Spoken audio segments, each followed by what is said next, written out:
हमेशा शकुन और अपशकुन का विचार ना करें, लेकिन यदि आप किसी विशेष प्रयोजन के लिए किसी यात्रा पर जा रहे हैं, अथवा घर में कोई मांगलिक कार्य संपन्न हो रहा है, अथवा कोई विशेष कार्य संपन्न हो रहा है, तो इन शकुन और अपशकुन का विचार अवश्य करना चाहिए।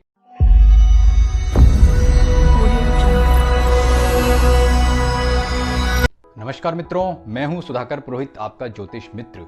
ज्योतिष डिविनेशन में आपका स्वागत है। इस वीडियो में हम बात करेंगे शकुन और अपशकुन की। शकुन अपशकुन क्या होता है, इसका कब और कैसे विचार करना चाहिए, और यदि अपशकुन हो जाए तो उसकी अनुकूलता के लिए क्या उपाय करना चाहिए। इन सभी तथ्यों को जानने के लिए ये वीडियो पूरा देखिए, और अभी तक आपने हमारे चैनल ज्योतिष डिविनेशन को सब्सक्राइब नहीं किया है तो जरूर कर दीजिए, ताकि आपको ऐसे ही ज्ञानवर्धक वीडियो समय समय पर मिलते रहें। मित्रों, शकुन और अपशकुन भविष्य कथन की विधा का एक साधन है। इसके बारे में आपने बहुत सुना होगा। आप स्वयं भी इसके द्वारा भविष्य का ज्ञान कर सकते हैं, लेकिन उसके लिए थोड़ा सा अनुभव और आपको ज्ञान होने की आवश्यकता है। इसके माध्यम से न केवल किसी व्यक्ति का आने वाले भविष्य का हम आकलन कर सकते हैं, वरन किसी गांव, कोई शहर, कोई देश या कोई विशेष क्षेत्र का भी हम आकलन कर सकते हैं कि आने वाले दिनों में वहां पर कोई प्राकृतिक दुर्घटना तो नहीं होने वाली है, उस क्षेत्र में वर्षा कैसी रहेगी, वहां पर आने वाला समय वहां का जो राजा है या प्रधानमंत्री या राष्ट्रपति है उसके लिए कैसे रहेगा, इत्यादि का विचार भी हम शकुन अपशकुन से करते हैं। यह विचार विशेष दिन और तिथियों पर होने वाले शकुन अपशकुन के द्वारा देखा जाता है। ज्योतिष शास्त्र की संहिता ग्रंथों में इसका विस्तृत उल्लेख मिलता है, लेकिन संस्कृत साहित्य के अनेक ग्रंथ, जैसे पुराणों में लगभग सभी में शकुन अपशकुन की बात की गई है। रामायण, महाभारत और संस्कृत के ऐसे तमाम अनेक ग्रंथों में भी शकुन और अपशकुन की बात की गई है। यानी कि यह विषय केवल ज्योतिष का नहीं है, वरन बहुत ही एक सामान्य विषय है, लेकिन विशेष रूप से चूंकि हम भविष्य का आकलन कर रहे हैं तो इसे ज्योतिष का या ज्योतिष की वैकल्पिक व्यवस्था का विषय हम मान सकते हैं। लेकिन शकुन और अपशकुन का अगर हम व्यक्तिगत रूप से स्वयं पर विचार करते हैं तो हमें किस समय शकुन और अपशकुन को देखना चाहिए, यह जानना हमारे लिए बहुत ही महत्वपूर्ण है। हमेशा शकुन और अपशकुन का विचार ना करें, लेकिन यदि आप किसी विशेष प्रयोजन के लिए किसी यात्रा पर जा रहे हैं, अथवा घर में कोई मांगलिक कार्य संपन्न हो रहा है, अथवा कोई विशेष कार्य संपन्न हो रहा है, तो इन शकुन और अपशकुन का विचार अवश्य करना चाहिए, क्योंकि यह उस कार्य के सिद्धि और असिद्धि यानी कि संपन्न होने में किस प्रकार के परिणाम इसके रहेंगे, क्या कार्य आसानी से हो जाएगा या कोई रुकावट आएगी, इत्यादि का विचार हम इसके आधार पर कर सकते हैं। तो ये विचार हमें कैसे करना है? यह विचार हमें अनेक प्रकार के शकुन और अपशकुन के आधार पर करना है। जैसे कुछ शकुन और अपशकुन प्राकृतिक यानी प्रकृति से संबंधित होते हैं, कुछ जीव जंतु जानवर पक्षियों के आधार पर होते हैं, कुछ घटनाओं के आधार पर होते हैं, और कुछ व्यक्ति विशेष के आधार पर होते हैं। तो शकुन और अपशकुन के बहुत सारे लक्षण और उनके फल मैं यहाँ पर आपको बताने जा रहा हूँ, जिसके आधार पर उसका आकलन आप सरलता से कर सकते हैं। आप किसी महत्वपूर्ण यात्रा पर जा रहे हैं, किसी के रिश्ते को लेकर के, किसी इंटरव्यू को देने के लिए, या कोई भी महत्वपूर्ण यात्रा है, तो उस दौरान अगर आपको सूर्य और चंद्रमा का जो प्रकाश है वह मंद होता, कम होता दिखाई दे विदाउट रीजन, यानी कि बादल नहीं है, आकाश क्लियर है, लेकिन उनका प्रकाश फिर भी मंद हो रहा है, तो मानिए कि यह एक अपशकुन है। यदि उनका प्रकाश बहुत अच्छा है, बहुत तेज है, तो यह एक शुभ शकुन है। इसी तरह से अगर आप शाम के समय रवाना हो रहे हैं और आकाश में गहरा नीला अंधकार सा, मतलब जिस समय सूर्यास्त हो रहा है उस समय गहरा नीला अंधकार सा प्रतीत होता है, ऐसी छाया प्रतीत होती है, तो यह एक अपशकुन है। वहीं केसरिया रंग का प्रकाश, उजियारा प्रकाश दिखाई देता है, तो इसे हम शुभ शकुन मानते हैं। इसी तरह से प्रकृति में आपको बहुत तेज आंधियां चल रही हो, बिजली कड़क रही हो, या इस तरह की जो घटनाएं अगर आपकी यात्रा के प्रारंभ में दिखाई देती है, तो हम उसे अपशकुन के तौर पर देखते हैं।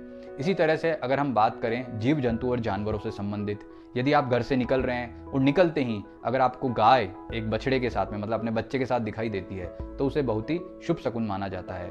जैसे पालतू जानवर हैं, गली के जो कुत्ते हैं, वे आपस में खेल रहे हैं, आपस में एक दूसरे से चिपट रहे हैं, तो यह जो उनका खेल है यह एक शुभ संकेत को दिखाता है, अच्छा शकुन है। लेकिन अगर वो आपस में झगड़ रहे हैं बुरी तरह से, तो यह एक अशुभ शकुन है। ऐसे ही अगर गधा रेंग रहा है तो यह एक अशुभ शकुन है।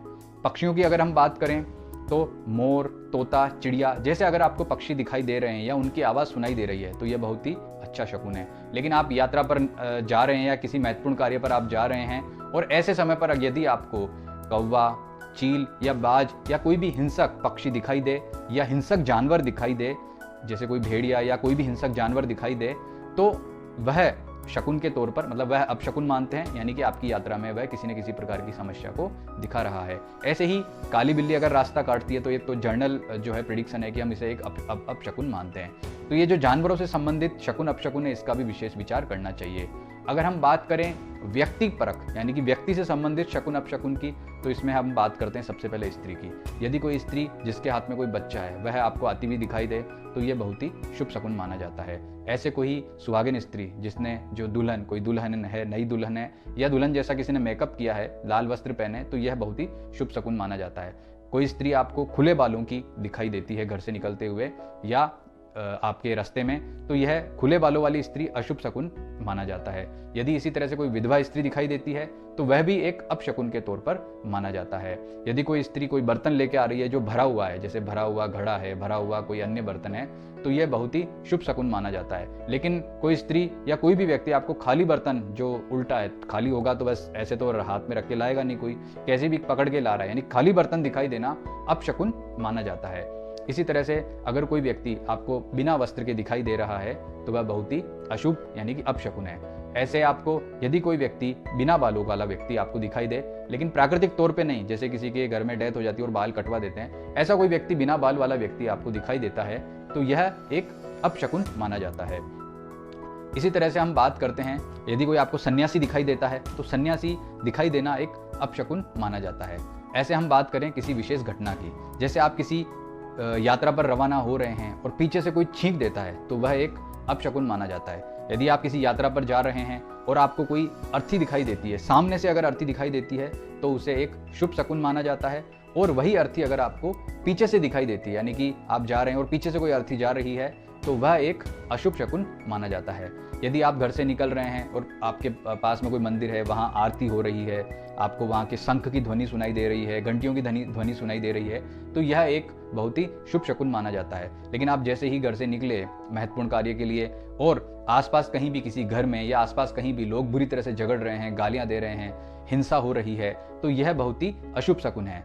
तो ये जो जितने भी शुभ शकुन और अशुभ शकुन है, तो उससे आपकी ये यात्रा या कार्य की जो सिद्धि होनी है, यानी कि वह अच्छा होगा या बुरा होगा, इसका इंडिकेशन हमें मिल जाता है। तो मान लीजिए कि यह अशुभ शकुन के रूप में हमें प्राप्त हो रहा है, तो ऐसी स्थिति में हमें क्या करना चाहिए, यह बहुत ही जानकारी महत्वपूर्ण है, क्योंकि वापस तो हम घर जा नहीं सकते, घर से कार्य के लिए निकल चुके हैं। तो ऐसे समय में हमें सबसे पहले अपने इष्ट का, यानी कि जिस भी भगवान को हम सबसे अधिक मानते हैं, उनका स्मरण करना चाहिए।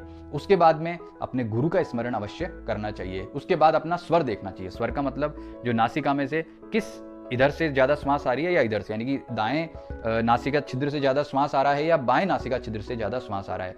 यदि दाएं से श्वास आ रहा हो तो आपको प्रयास करना चाहिए कि बाएं से जब आपका स्वर चालू हो, यानी कि यहाँ से श्वास आना शुरू हो, तो वह यात्रा प्रारंभ करनी चाहिए। और बाएं से आ रहा हो तो दाएं स्वर से जब आपकी दायां स्वर जब चालू हो, यानी कि इधर नासिका से जब आपको श्वास आनी शुरू हो, तो आपको ये यात्रा आगे करनी चाहिए। हालांकि ये जो स्वर परिवर्तन है ये बहुत आसान नहीं होता है, ये अभ्यास करने के बाद में आपको समझ में आएगा, जिसकी बात हम अन्य वीडियो में करेंगे।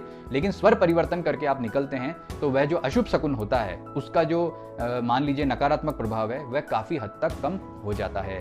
तो ये जितने भी उपाय मैंने आपको बताए हैं, अगर आप ये करके आप अपनी यात्रा को आगे बढ़ाएंगे तो वह जो अशुभ शकुन है, अपशकुन है, उसका प्रभाव आपके जीवन में इतना नहीं रहेगा। लेकिन शकुन का प्रभाव भविष्य कथन के मामले में बहुत ही प्रासंगिक और सटीक देखा गया है। इसे इसलिए प्राचीन काल से लेकर के अब तक इसके द्वारा भविष्य कथन किया जाता है और यह भविष्य कथन का एक बहुत ही महत्वपूर्ण अंग है।